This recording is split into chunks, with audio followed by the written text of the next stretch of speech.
Hello साथीहरू, good morning. तपाईँहरूलाई स्वागत छ मेरो नयाँ भ्लगमा।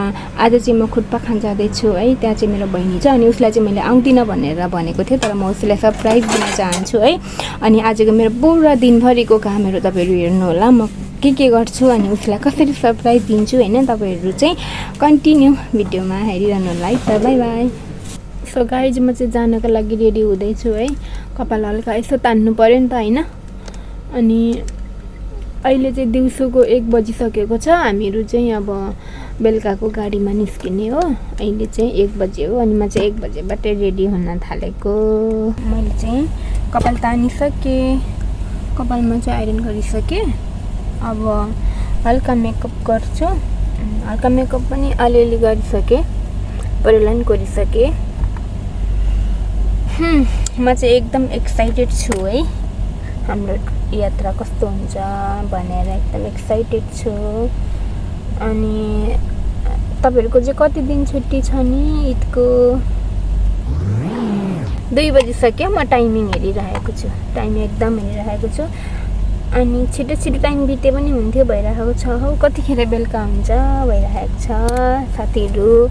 अब एकछिन पछाडि मेरो फाइनल लुक्स पनि हेर्नु है त। म चाहिँ लगभग रेडी भइसकेको हो कि, लगभग रेडी भइसकेको। मेकअप पनि कस्तो भयो। अनि अब कपडाहरू चुज गर्नुपर्छ कि कुन लगाउने होला भनेर। अनि म अघि चाहिँ बेडमा बसेर मेकअप गरेको, अँध्यारो थियो र त्यो भिडियो चाहिँ मैले हालिनँ। भिडियो हाल्नुको लागि त कतिले पनि त हुनु पऱ्यो नि हौ। फेरि लगाइछु भरे भेट्दै गरौँला। 1 घन्टा बाँकी छ अनि म चाहिँ के गर्नु भयो, त्यही भएर एकछिन रेडी भएर एकछिन ओछ्यानमा पल्टेको है। फाइनली निक्लिएँ है। म चाहिँ अब निस्केँ, एक्साइटेड बढिरह। अब वहीँ गएर भेटौँ ल खुट्पाखानमा। सो गाइज, म चाहिँ बसको वेटिङमा हो। बस त पाइहाल्छ, तर म चाहिँ हस्बेन्डलाई कोरिराखेको। अनि यहाँभित्र आएर वेटिङ एरियामा आएर बसिरहेको छु। तपाईँले देख्न सक्नुहुन्छ, यो चाहिँ शारजाको सबभन्दा ठुलो बस स्टप हो होइन। अनि म चाहिँ यहाँभित्र छु। बाहिर थिएँ अघि नै, गर्मी भइरहेको थियो। अहिले चाहिँ चिसोमा बसिरहेको छु। अब जाने बेला आइरहेको छ है। मेरो बहिनीको के भन्छ त्यो उयो हेर्नु ल, एक्साइटेड हेर्नु ल, एक्सप्रेसन हेर्नु ल बहिनीको।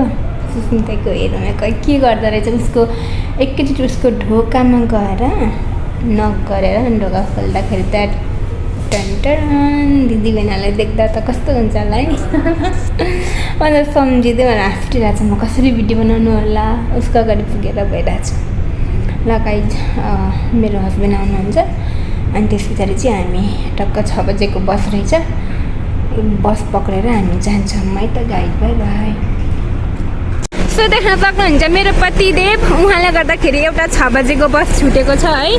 अझै आधा घन्टा पछाडि मात्र अब एउटा बस आउँछ 7 बजे। अनि 6 बजेको चाहिँ अघि छुटिसकेको छ उहाँले गर्दा, उहाँ डनले गर्दा होइन। अब हामी आधा घन्टा यसै घुम्ने कुकुर जस्तो होइन। सो हेलो गाइज, टक्कै 3 घन्टा 20 मिनटको बसको यात्रा पछाडि चाहिँ हामी बहिनीको बिल्डिङ मुनि आएको छौँ होइन। है अनि 7 बजी हिँडेको 10:30 मा आइपुग्यो। अब म उसको रुमको अगाडि गएर ढोका टकटक गरेर म तपाईँलाई देखाउँछु ल।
माथेको मान्छे जस्तो ढकढक गरेको दाममा ममभित्र खोल्दै नखोलेको कि डर लाग्यो हामी को जित्यो अब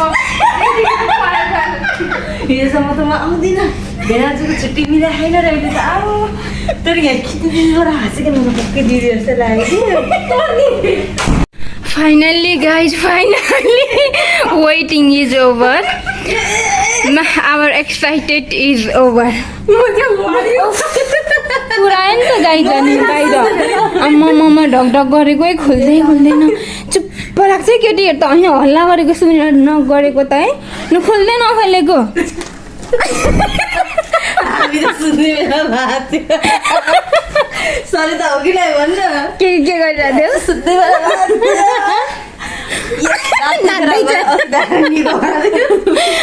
सरी त रुनु मलाई लाग्छ किन